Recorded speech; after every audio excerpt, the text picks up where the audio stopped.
Have you ever felt like you're speaking a different language? Even when you're using the same words. That moment when you try to connect, but something just doesn't land. If you're autistic, you've likely felt this more than once. But what if the problem isn't just you? What if it's not even them? What if it's both or neither? Today we're diving into the double empathy problem and how it reshapes our understanding of autistic communication. Hi, I'm Phil, a late diagnosed autistic older adult, and it's my goal to help create a better world for autistic people by talking about autism from a positive and inclusive perspective. Last time we looked at emotional processing, alexithymia and empathy from an autistic perspective, and before that we looked at fawning and masking. This time I want to blend these two topics together and look at how empathy gets mixed up in communication confusion, which leads to outcomes like masking and fawning. And to do this, I want to introduce the concept of the double empathy problem. So let's begin. Well, I guess any of us who are autistic or the friend or family member of an autistic person will realise that communication does not always go smoothly for us. This might look like people often misunderstanding you, or not knowing how to start or leave a conversation, or not understanding the subtle cues of body language or facial expressions. Or what about when the autistic person starts monologuing about their favourite topic, or not showing the right emotion or facial expression when someone else is talking? How about this one? Waiting to try and find the right time to interject into a conversation. Everyone else seems to be able to get a word in, but we might never be able to find the right moment to jump in.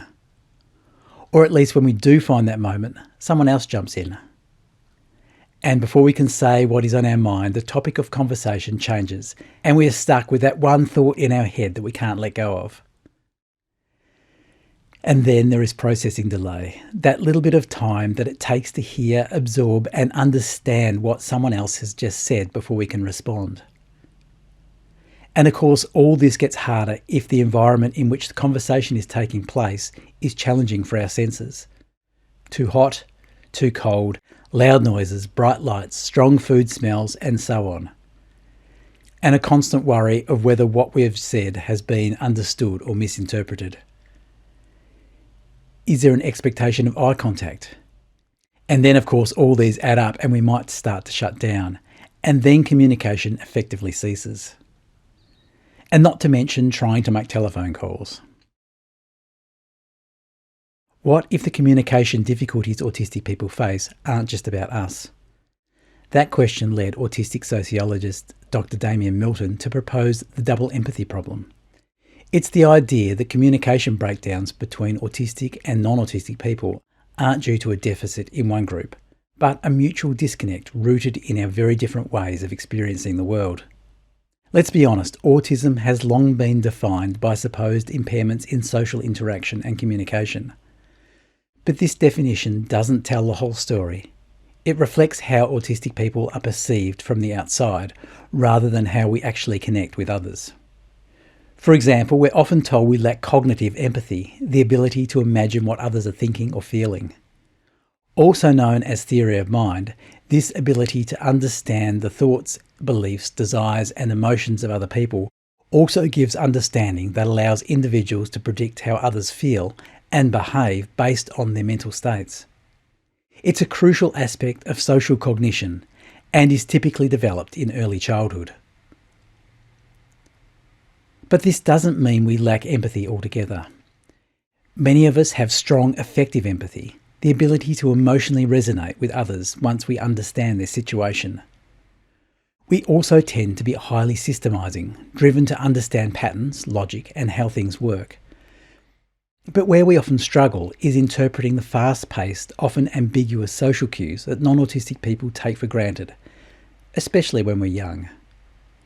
And that's where the mismatch begins. Take conversation styles, for example. When an autistic person hears a story, we might respond with a story of our own. This isn't us being self-centered or trying to one-up. It's how we say, I hear you, I get you, you're not alone. It's how our empathy often looks.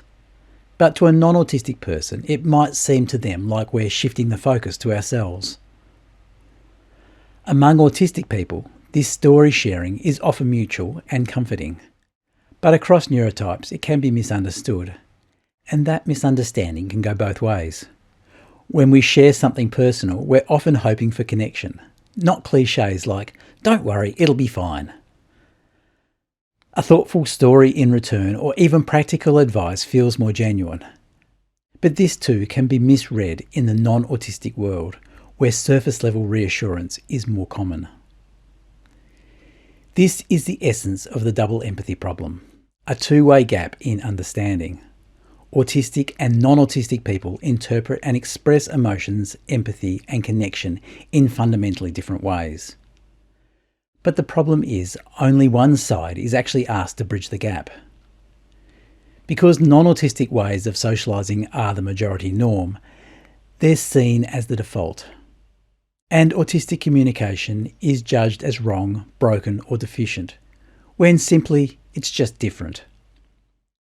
This creates a deeply unfair expectation that autistic people must adapt, while non-autistic people don't have to meet us halfway.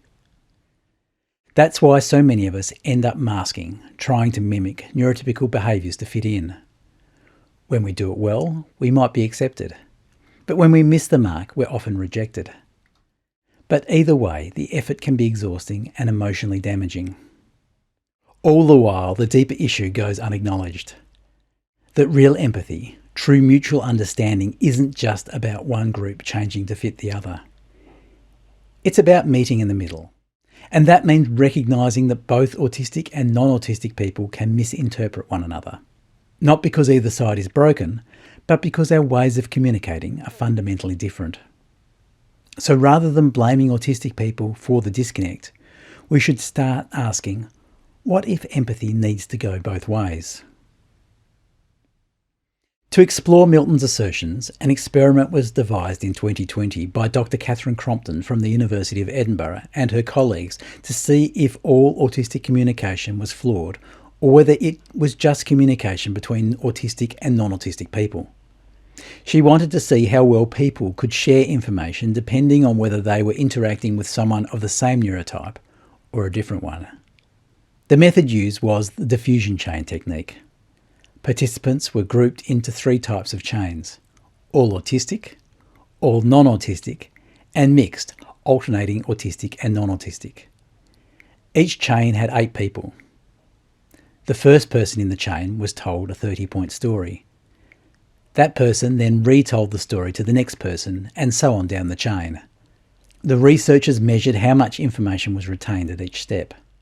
This method, borrowed from classic social psychology, allowed them to track how well information survived as it passed from person to person. The key findings from this experiment showed autistic to autistic chains retained information just as well as non-autistic chains, but the mixed chains, autistic and non-autistic, showed a steeper decline in information accuracy. Participants in mixed chains also reported a lower rapport with their partners. In other words, communication broke down more when people of different neurotypes interacted, not because one group lacked skills, but because of a mismatch in communication styles. This study directly challenges the idea that autistic people have a universal communication deficit. Instead, it supports the double empathy problem. That is, communication difficulties are mutual and context dependent. It also suggests that autistic people may thrive in environments where their communication style is understood and shared. And this is something that can be really leveraged in both education and workplace inclusion. Okay, so what are some key points we can take to learn from this double empathy approach? What we ended up with is a different way of thinking about autistic communication difficulties. When we compare the double empathy approach to the more traditional theory of mind approach, we get the following contrasting statements. In theory of mind, autistic individuals have a difficulty understanding the minds of other people, versus double empathy, which emphasises a mutual difficulty in understanding between different neurotypes. In theory of mind, it is described as a one-way deficit in autistic individuals, versus double empathy, a two-way misunderstanding.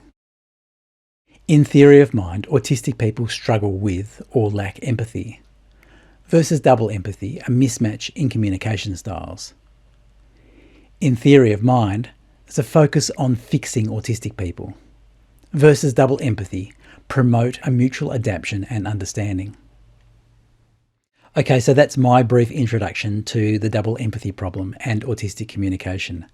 I hope that helps to shed some light on why communication breakdowns can occur between autistic and non-autistic people. So how have you experienced this affecting your life? Please feel free to add your experiences in the comments section. And as always, please like, subscribe and share for more lived autistic experiences. Bye for now.